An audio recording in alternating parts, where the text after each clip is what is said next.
ఒంగోలులో EVM reverification కు ఆటంకం ఏర్పడింది.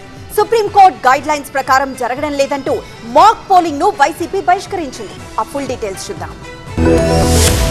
ఒంగోలులో ఎలక్షన్ కమిషన్ అధికారులు చేపట్టిన 12 పోలింగ్ బూత్ల్లోని ఈవీఎంల రీవెరిఫికేషన్ ప్రక్రియ అర్ధాంతరంగా నిలిచిపోయింది. సుప్రీంకోర్టు గైడ్ లైన్స్ ప్రకారం రీవెరిఫికేషన్ జరగడం లేదంటూ మాక్ పోలింగ్ కు హాజరైన వైసీపీ ప్రతినిధులు అభ్యంతరం వ్యక్తం చేస్తూ రీవెరిఫికేషన్ ప్రక్రియను బాయ్కాట్ చేస్తున్నట్టుగా ప్రకటించి బయటకు వెళ్లిపోయారు. మాక్ పోలింగ్ ప్రక్రియకు ఆటంకం ఏర్పడింది. మరోవైపు సుప్రీంకోర్టు గైడ్ లైన్స్ ప్రకారం ఈవీఎం యూనిట్, కంట్రోల్ యూనిట్, వీవీప్యాట్లు హ్యాక్ అయ్యాయా లేదన్నది చెక్ చేయడం లేదంటూ బాలినేని హైకోర్టులో పిటిషన్ దాఖలు చేశారు. పిటిషన్ పై విచారణ మంగళవారానికి వాయిదా పడింది. ఇటీవల జరిగిన సార్వత్రిక ఎన్నికల్లో ఒంగోలు అసెంబ్లీ నియోజకవర్గం నుంచి మొత్తం 26 మంది పోటీ చేయగా టీడీపీ అభ్యర్థి దామచర్ల జనార్దన్ 34,060 ఓట్ల భారీ మెజార్టీతో గెలిచారు. ఒంగోలులో 12 పోలింగ్ బూత్లపై అనుమానం వ్యక్తం చేస్తూ రీవెరిఫికేషన్ చేయాలంటూ వైసీపీ అభ్యర్థి బాలినేని శ్రీనివాసరెడ్డి 5,66,000 రూపాయలు చెల్లించారు. ఇందుకు సంబంధించిన ఏర్పాట్లు చేశారు కలెక్టర్ తమీం అన్సారియా. మాక్ పోలింగ్ కు బాలినేని తరపున ప్రతినిధులు హాజరయ్యారు. ఈవీఎంలతో పాటు వీవీప్యాట్లు కూడా లెక్కించాలని పట్టుబట్టారు. దీని అధికారులు అభ్యంతరం వ్యక్తం చేస్తూ వీవీప్యాట్లు లెక్కించడం కుదరదని తేల్చి చెప్పారు. బాలినేని తరపున హాజరైన ప్రతినిధులు లెక్కింపు కేంద్రం నుంచి వెళ్లిపోయారు. ఈవీఎం రీవెరిఫికేషన్ ప్రక్రియను అధికారులు నిలిపివేసి ప్రతినిధులు లేవనెత్తిన